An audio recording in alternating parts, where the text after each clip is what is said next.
Assalamualaikum Bang Nuim, apa kabar? Waalaikumsalam warahmatullahi wabarakatuh. Kabar baik, alhamdulillah. Alhamdulillah. Bagaimana cuaca di Melbourne? Wah, biru terangkah di sana. Apa dingin-dingin sedap ya? Mendingan, Oh, mendingan oh, di bawah 20 derajat terus 17 hari ini insya Allah 17. Tidak terlalu cerah tapi juga mendung dan tidak akan hujan. Masya Jadi Allah. ya tidak boleh. Iya, tidak It- boleh kita terlalu banyak minta yang sempurna lah, itu tidak mungkin itu, terjadi. Ini sudah kita itu. ucapkan alhamdulillah. Alhamdulillah, luar biasa. Di sini juga alhamdulillah, walaupun cuaca Jakarta sekitarnya ini nomor 1, nomor 2, terkadang terburuk di dunia. Tapi malam tadi ada hujan. Itu hujan dari garam, kata BMKG bilang itu apa hujan buatan, kata beliau ya. Tapi ya bersyukur pula lah kita lah. Kalau bersyukur kan ditambah lagi itu Bang Nuim ya. Tapi ini Australia Betul. Bang Nuim, ini Australia ini punya berita dua yang nampaknya berhubungan dengan Laut Cina Selatan. Sementara marinir dan Amerika sedang siap-siap latihan perang walaupun ada musibah. Tapi Australia juga mencemaskan perekonomian Cina karena banyak investor Cina masuk ke Australia bahkan dengan berbagai syarat. Indonesia pun sudah kalang kabut lah, investor Cina ini masuk ke berbagai, merengsek ke berbagai cerita. Ditambah lagi perkembangan dari Afrika Selatan kemarin dengan pertemuan BRICS yang bertambah lagi orang-orang yang ingin bernegosiasi dengan komunitas negara itu. Bagaimana Bang Nuim melihatnya? Silakan Bang Nuim, awal kisah. Ya, ini mengenai Tiongkok ini sebenarnya banyak orang yang kadang-kadang menutup mata. Jadi kalau kita lihat misalnya orang-orang perantauan dari Indonesia bahkan yang keturunan Tionghoa itu tidak bisa melihat adanya kekurangan Tiongkok. Mereka kalau mengirimkan pesan itu selalu ya, Tiongkok itulah di atas segala-galanya dan lain sebagainya. Jadi kadang-kadang kita heran, bukannya Indonesia tapi Tiongkok ya. Begitulah seperti dikatakan oleh seorang konglomerat dari Indonesia, Susanto Tanoto, yang mengatakan bahwa walaupun dia besar di Indonesia, dia lahir di Indonesia, besar di Indonesia, jadi kaya di Indonesia dan lain sebagainya, tapi dia tidak bisa merasakan Indonesia sebagai ayah kandung. Dia tetap menganggap Tiongkok sebagai ayah kandungnya. Itu terserahlah masing-masing. Jadi masalahnya sekarang ini ya, memang Australia agak was-was melihat keadaan ekonomi Tiongkok sebagai ekonomi kedua terbesar dan merupakan lawan dagang terbesar Australia. Ini perlu digunakan perkataan bukan kawan dagang, tapi lawan dagang. Satu jual, satu beli, satu beli, satu jual.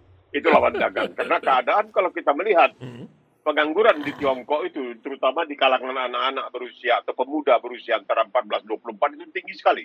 Bisa sampai 20% dan lain sebagainya. Jadi tidak segalanya itu mulus-mulus saja, tetapi ada masalah yang dihadapi dan harus ditekankan di sini. Bahwa bukan Tiongkok saja yang mengalami ini, tapi berbagai negara juga mengalami hal yang serupa. Atau paling tidak yang mirip lah, yang hampir sama. Jadi memang Tiongkok ini, ekonomi ini kan turun naik dia. Dia tidak pernah mantap terus-terusan. Dia turun naik sebentar di atas, sebentar di bawah, dan seterusnya, dan seterusnya. Oleh sebab itu memang Australia boleh dikatakan was-was dengan keadaan di Tiongkok. Karena apa? Karena Tiongkok baru-baru ini sudah mulai memperlonggar. Kalau dahulu Tiongkok misalnya melakukan penghukuman ya, terhadap Australia, bisa dikatakan karena Australia waktu itu menuntut agar Tiongkok bersedia menerima delegasi internasional untuk meneliti dari mana asal-muasal COVID-19 di Wuhan. Nah, ini Tiongkok sangat tersinggung. Nah, maka lalu Tiongkok mengambil balasan dengan mengenakan tarif yang sangat tinggi bagi barang-barang ekspor dari Australia yang mereka impor, sehingga tidak bisa diimpor karena terlalu mahal, karena tarif yang dikenakan oleh Tiongkok. Tapi sekarang berangsur-angsur Tiongkok sudah mulai mengurangi tarif-tarif tersebut, seperti kacang-kacangan, seperti juga barangkali nanti anggur, minuman anggur, daging, dan lain sebagainya. Tiba-tiba keadaan mengatakan bahwa perekonomian Tiongkok sedang agak terganggu sedikit, begitulah kira-kira, tidak terlalu banyak terganggu, tapi dampaknya cukup besar. Jadi kalau dahulu orang mengatakan apabila Amerika bersin banyak orang yang pilek, sekarang ini kalau Tiongkok bersin ya banyak juga yang pilek, termasuk Australia. Tapi semua ini tentunya merupakan semacam keadaan terbatas, insya Allah akan naik lagi, nanti turun, naik lagi, tapi itu biasa dalam perekonomian. Tapi di lain pihak Bang Nuim ya, perekonomian lancar-lancar baik kata orang Cirebon ya. Tapi di segi keamanan tampaknya pasang kuda-kuda pula ini ya, Amerika Australia melihat perkembangan di Laut Cina Selatan di mana Filipina juga mulai hang-heng hong dengan semburan kemarin itu kapal di lautnya itu. Gimana Bang Nuim melihat? Nah, ini kan sudah lama sudah lama terjadi. Jadi Laut Cina Selatan ini yang dikatakan Cina mengatakan namanya saja sudah Laut Cina Selatan. Nah, jadi mereka menganggap bahwa dan mereka melakukan pembangunan yang sangat luar biasa di Laut Cina Selatan itu harus diakui. Mereka membangun semacam pangkalan-pangkalan, bahkan ada yang mengatakan bahwa kapal selam Tiongkok itu payah dipantau.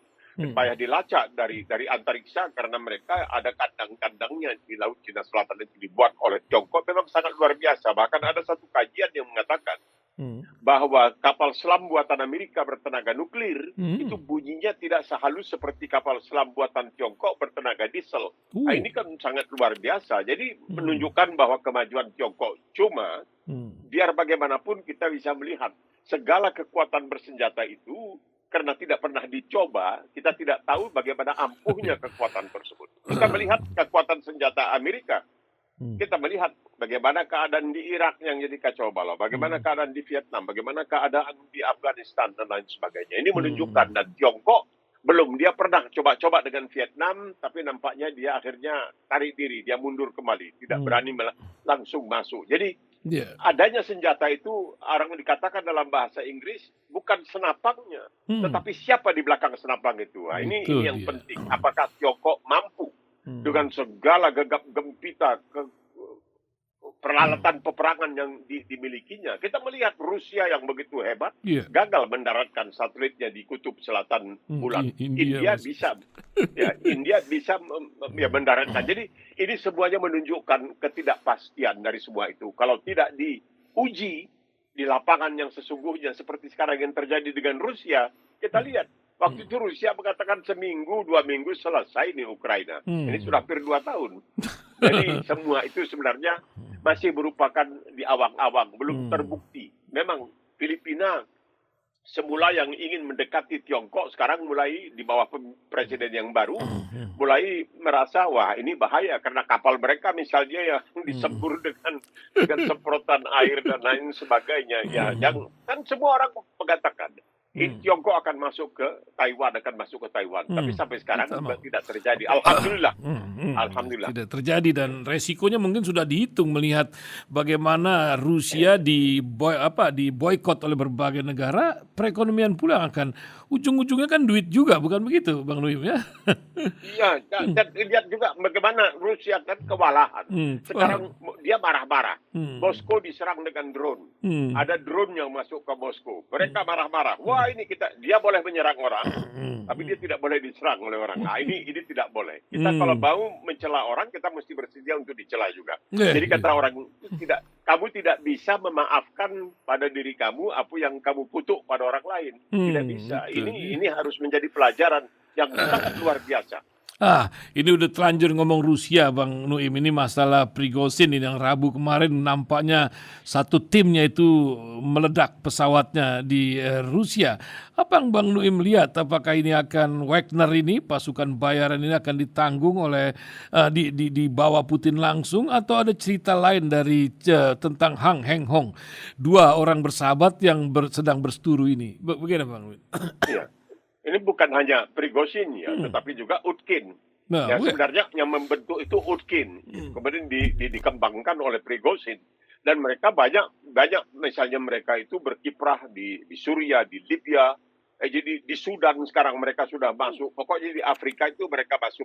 Cuma dengan tidak adanya Prigozhin, seorang yang pernah berkiprah sebagai catering ya, sebagai lapak, sebagai penjual makanan dan lain sebagainya, atau bergerak ke bidang tentara sewaan seperti sekarang ini, kita melihat apakah nanti akan diambil alih ataukah akan muncul pimpinan. Biasanya kita dahulu terus terang saja pernah menganggap bahwa tidak mungkin Indonesia itu bisa hidup tanpa Soekarno. Tidak ada Soekarno. Iya. ada Soeharto. Tidak mungkin lah tanpa saya pernah wawancara dengan putra bungsu Soeharto itu, Tommy. Ya siapa yang bisa gantikan Bapak? Habibie bisa gantikan Bapak. Kemudian Habibie digantikan. Dan jadi tentu akan muncul.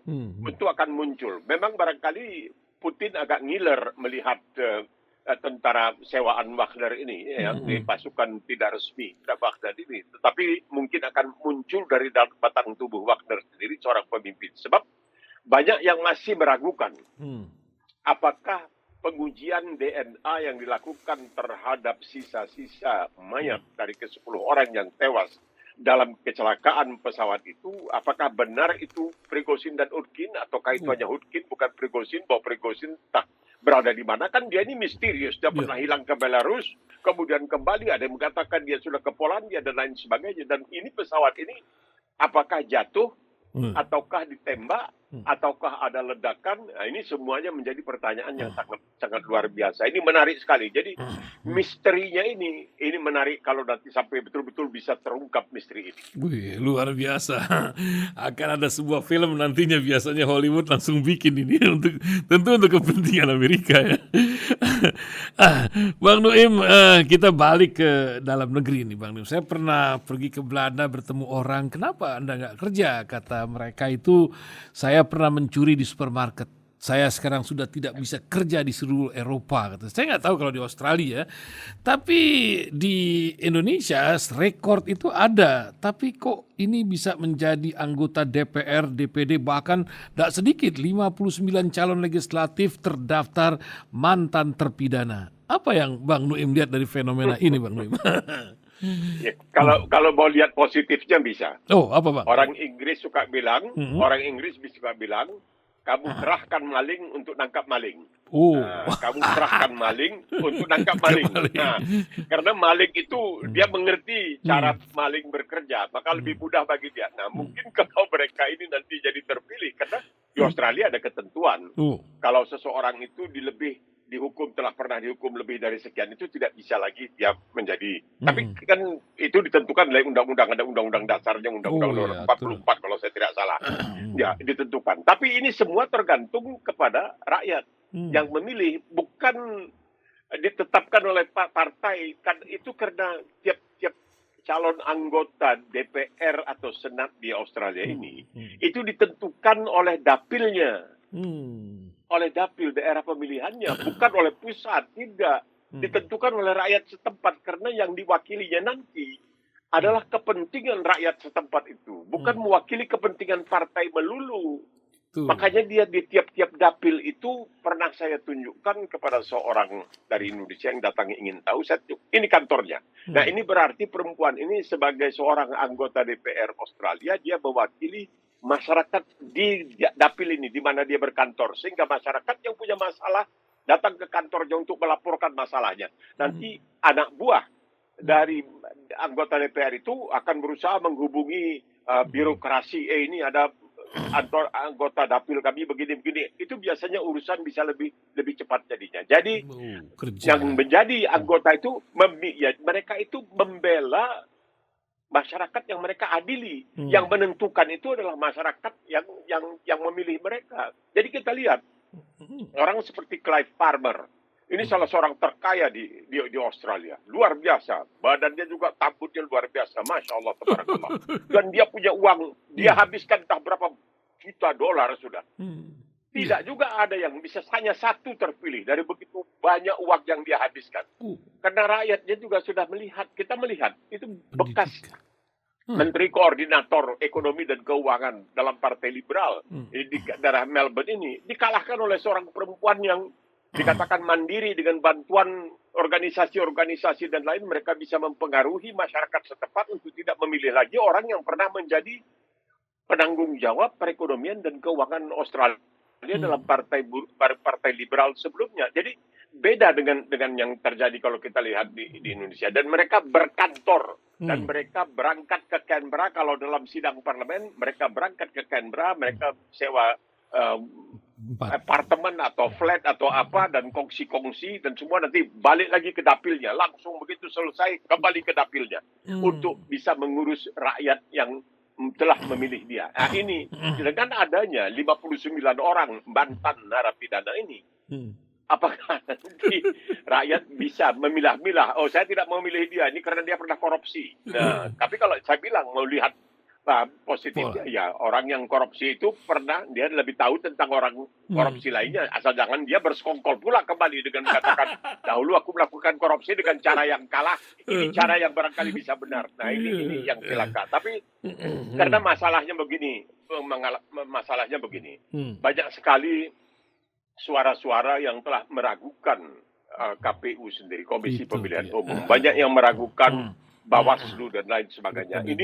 Ini perlu dibenahi sebelum tanggal 14 Februari nanti. Ini sangat perlu dibenahi supaya kepercayaan orang tidak sampai luntur terhadap mereka ini, sehingga nanti segala hasil dari pemilu itu orang merasa ini bukanlah hasil yang hak, yang bisa diterima, yang benar-benar merupakan keinginan rakyat.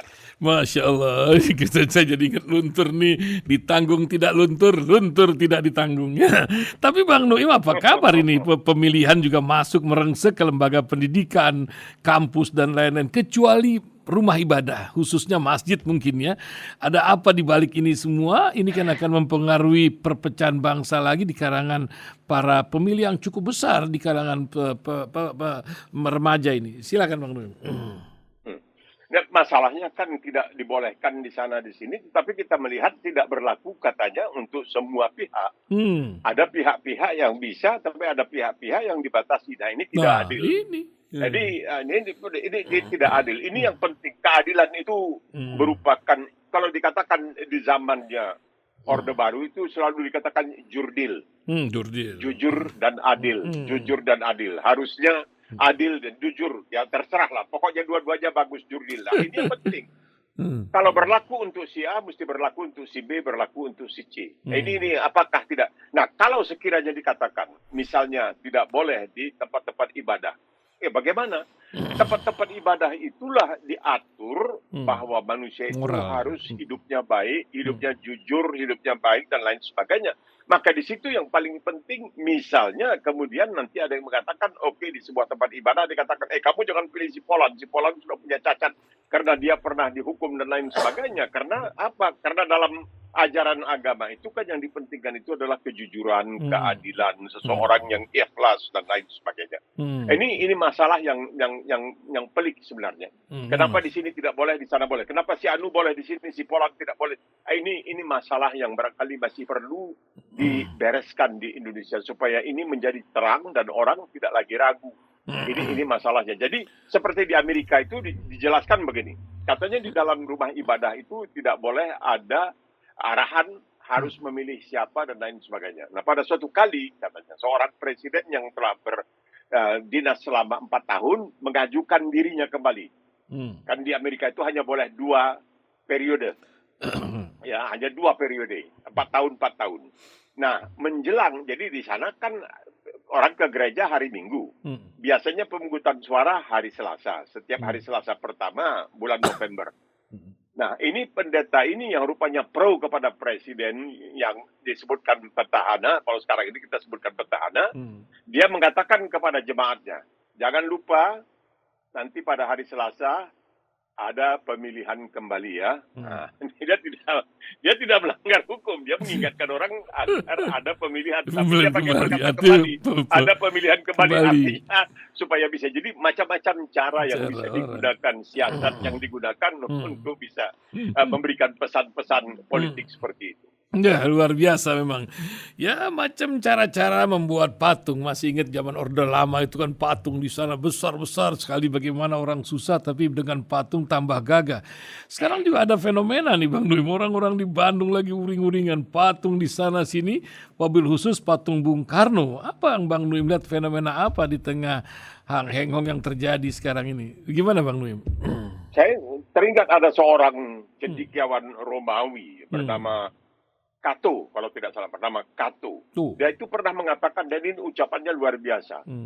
Nanti setelah saya tidak ada, setelah saya wafat, lebih baik apabila orang bertanya, kenapa tidak dibangun sebuah patung saya, daripada kenapa dibangun sebuah patung saya.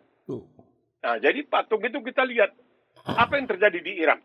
Patung Saddam Hussein yang begitu megah itu ditarik begitu hina-dinanya. Patung itu adalah hal-hal yang kita sebagai Muslim sangat hati-hati karena dalam kasus Nabi Ibrahim alaihissalam pernah terjadi penghancuran terhadap patung-patung kecil di sebuah tempat ibadah. Kemudian penguasa mengatakan ini mestinya pekerjaan si Ibrahim ini. Pasti dia ini. Panggil. Ibrahim bilang, enggak lah katanya. Bukan saya katanya. Bukan saya. Nah, jangan ngacurkan tuh patung besar itu. Patung besar itu karena dia nggak suka ini ada saingan-saingan kecil-kecil. Nah itu kan patung mana bisa. Nah kalau patung nggak bisa menghancurkan itu kenapa kamu sembah? Ya inilah dia. Jadi itu sebagai suatu pelajaran yang sangat luar biasa bahwa patung ini. Itu satu. Kedua, kalau kita jujur, barangkali kita mesti memikirkanlah untuk benar-benar melakukan penelitian yang sangat mendalam terhadap peranan seorang Soekarno almarhum dalam perkembangan di Indonesia. Gitu. Bahwa Nasakom itu telah sangat berbahaya. Hampir hancur lebur kita dalam tahun 1965 disebabkan oleh adanya gerakan yang dilakukan oleh PKI yang diberikan hak hidup setelah 2 kali melakukan pemberontakan. Terutama pemberontakan tahun 1948 ketika kita masih berevolusi, ya, melawan Belanda dan lain sebagainya. Mereka melakukan gerakan di Madiun. Jadi kita mesti mikirkan, kenapa kita harus hati-hati, karena Soekarno, bukankah dia telah memberikan kesempatan kepada PKI yang sebenarnya dia katakan jangan tinggalkan, jangan lupakan, jangan hilangkan sejarah, jas merah. Tapi kenapa diberikan kesempatan lagi sehingga mereka bergerak lagi menimbulkan kematian yang begitu banyak, keporak-porandahan, hampir hancur lebur kita oleh sebab itu. Barangkali ini perlu dipertimbangkan kembali sebelum kita melakukan hal-hal yang seperti itu. Masya Allah. Ya, dari dalam negeri Bang Nuim, saya akan coba tanya ke Bang Nuim sebuah fenomena energi nuklir Jepang yang porak-poranda akibat alam, ya, Fukushima. Saya pernah nonton filmnya, itu luar biasa. Beliau menjaga supaya jangan sampai hancur lebur ini macam Chernobyl, lebih mungkin 100 kali lipat dari Chernobyl. Sekarang dampaknya sudah mulai terasa ketika air yang ditampung pendinginan itu akan dibuang ke laut. Ini menyebabkan Korea Selatan, Cina uring-uringan. Kalau Indonesia harusnya girang karena harusnya ikannya ini menjadi mahal di dunia. Tapi apa yang Bang melihat dari fenomena sebuah ikhtiar untuk mengadakan energi di sebuah negara yang berisiko seperti Fukushima ini? Bagaimana Bang Nuim?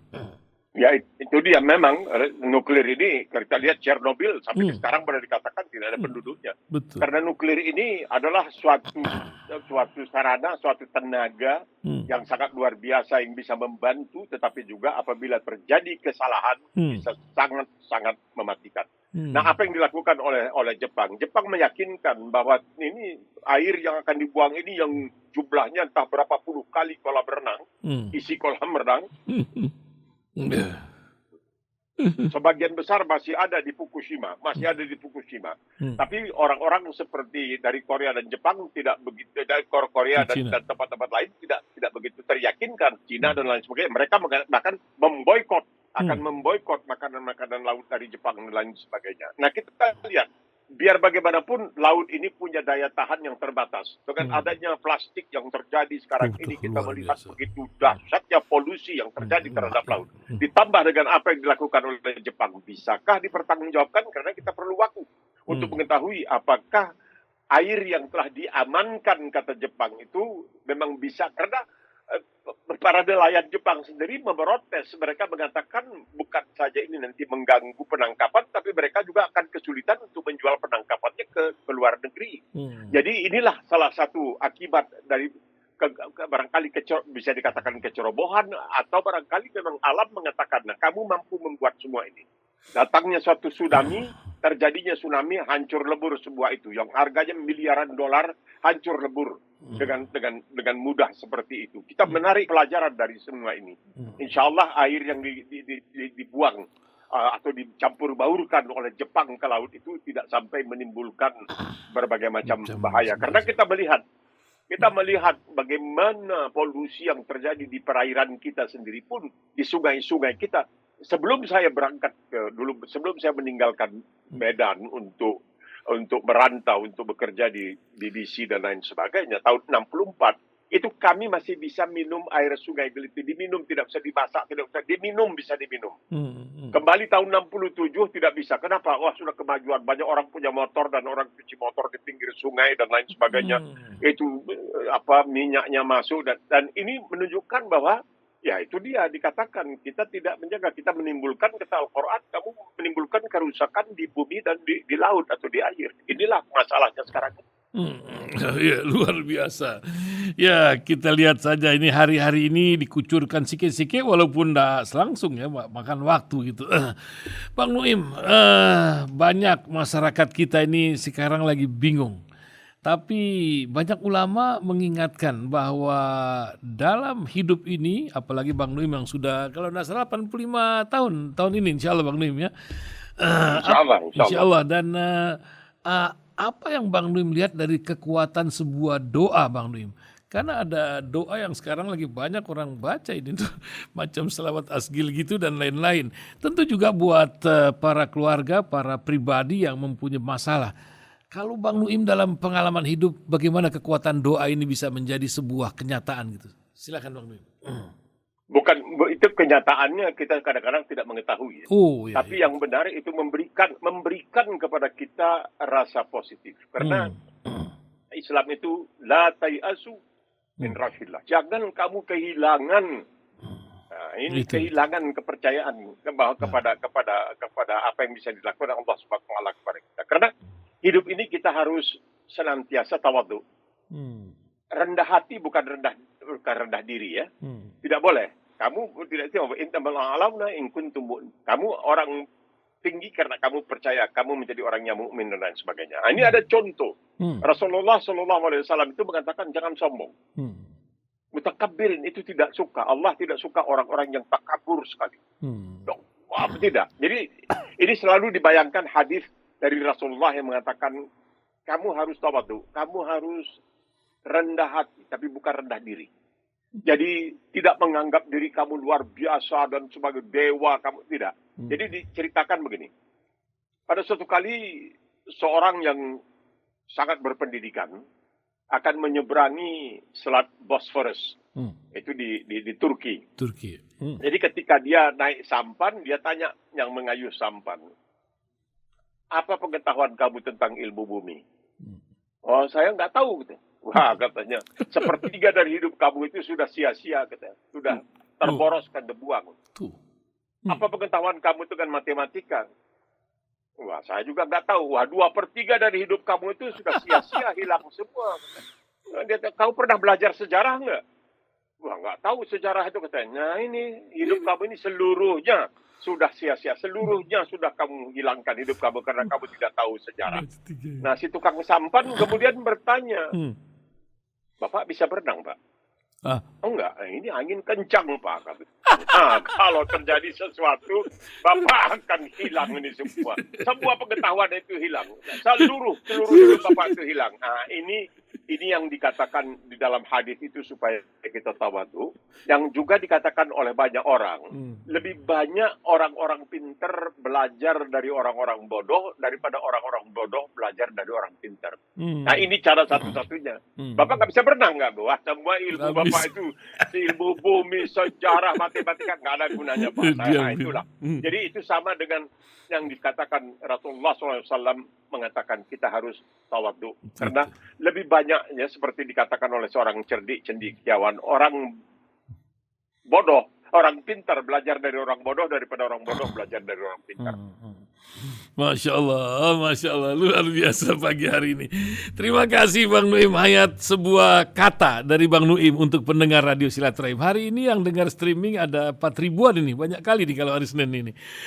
Yang di radio, yang di rumah, di mana ini, wah entah berapalah, aku tak terhitung gitu. Silakan Bang Nuim, mereka ingin dengar suara. Ya.